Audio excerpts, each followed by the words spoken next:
दोस्तों, भगवान गणेश को मोदक पसंद करने वाले देवता व हाथी के सिर वाले देवता के रूप में सभी जानते हैं और उनके प्रकट होने से जुड़ी कई पौराणिक कथाएं भी प्रचलित है।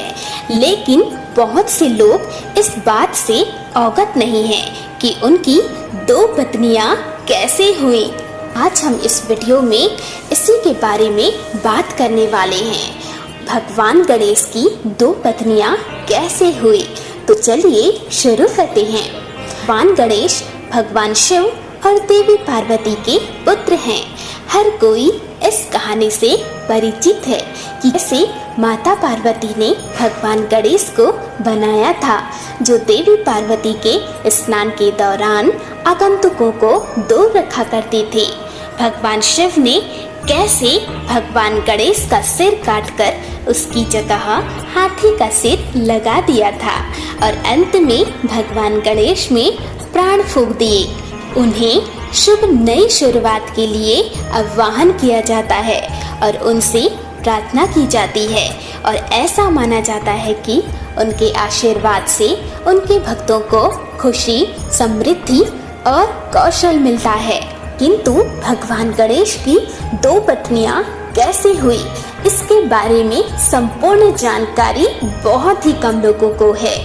इसके बारे में भी कई कथाएं व कहावतें प्रचलित है कि भगवान गणेश को अपने लिए दुल्हन खोजने में बहुत कठिनाई हो रही थी। उनके हाथी के सिर और पेट के कारण कोई भी उनसे शादी करने को तैयार नहीं था। इस दौरान वे दूसरों की शादी में मदद करते रहे और मांगने वाले को आशीर्वाद देते रहे। अपने शरीर और शादी ना कर पाने की वजह से दुखी होकर भगवान गणेश ने आखिरकार ब्रह्मचारी रहने का फैसला कर लिया और तपस्या में लीन रहने लगे। एक बार जब वह तपस्या में लीन थे तो देवी तुलसी ने उनसे विवाह का प्रस्ताव रखा, लेकिन उन्होंने ब्रह्मचारी होने का हवाला देते हुए विवाह करने से मना कर दिया। इस प्रतिक्रिया से देवी तुलसी नाराज हो गईं और उन्होंने श्राप दिया कि वह दो विवाह करेंगे और उनकी दो पत्नियां होंगी। बदले में भगवान गणेश ने देवी तुलसी को भी श्राप दिया कि वह एक असुर से विवाह करेंगी।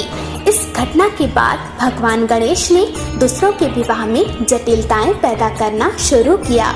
उन्होंने समस्याएं पैदा की ताकि वे कभी भी विवाह ना कर सके, जो कि उनके पिछले व्यवहार के बिल्कुल विपरीत था। अन्य देवी देवता भगवान गणेश के आचरण से परेशान थे और उन्होंने अपनी चिंताएं भगवान ब्रह्मा के सामने रखी।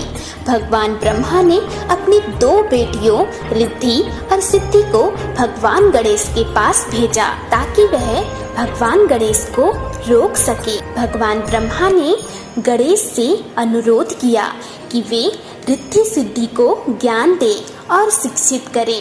सृष्टिकर्ता ब्रह्मा जी का यह उद्देश्य था कि भगवान गणेश को विवाह की किसी भी खबर से दूर रखें। जब भी विवाह की सूचना भगवान गणेश के पास आती तो रिद्धि और सिद्धि उनका ध्यान भटका देती। इस तरह सभी विवाह बिना किसी रुकावट के शांतिपूर्वक संपन्न हुए।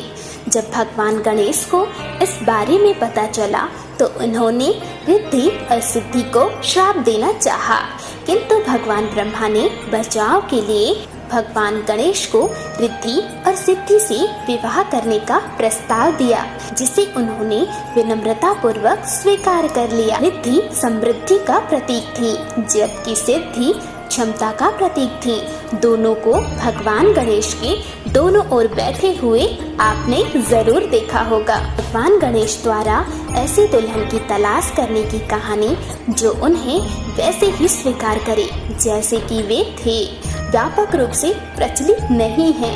वे अपनी दो पत्नियों रिद्धि और सिद्धि के साथ सुखी जीवन व्यतीत करते रहे और उनके दो बच्चे हुए जिनका नाम शुभ और लाभ था। उनकी समृद्धि और योग्यता का आशीर्वाद संभवतः उनके शादी के बाद और भी मजबूत हो गया था। जय श्री गणेश। हर हर महादेव।